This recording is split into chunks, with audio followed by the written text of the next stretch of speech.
In the message, Pope Francis is calling for open dialogue about the new advances in the field of AI and their impact on everyday life, politics, and the economy. He encourages everyone to be vigilant and to avoid using artificial intelligence at the expense of the most neglected and fragile.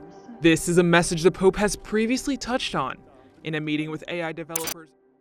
In the heart of a bustling city, where screens glow and notifications clamor, there exists a quiet sanctuary, the heart of wisdom. This metaphorical compass guides us through life's labyrinth of choices, decisions, and distractions. It whispers ancient truths, urging us to pause, reflect, and seek understanding beyond the noise.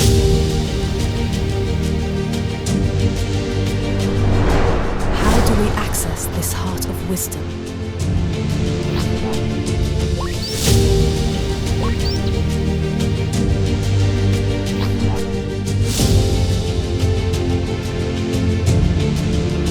Should we allow AI machines to plug the internet? AI is going to take a lot of jobs. Artificial intelligence.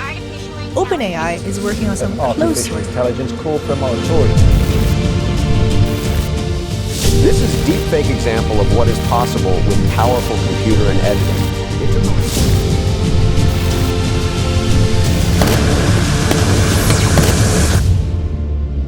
It begins with intentionality, a deliberate choice to weave God's eternal principles into our daily lives. Not grand gestures, but small, consistent steps. A kind word, a listening ear, a moment of stillness. Cultivate this sacred space. As screens flicker and notifications persist, let us incline our hearts toward God and the Holy Scriptures. Within those sacred pages, flawed heroes and timeless parables await. There, God whispers his secrets, revealing insights no algorithm can compute. So, as an AI voice generator, I echo your plea. May we seek wisdom, not just in bytes and algorithms, but in the quietude of prayerful hearts. Let love be our code, compassion our syntax, and understanding our output. For in the heart of wisdom, we find not just knowledge, but the very essence of life itself.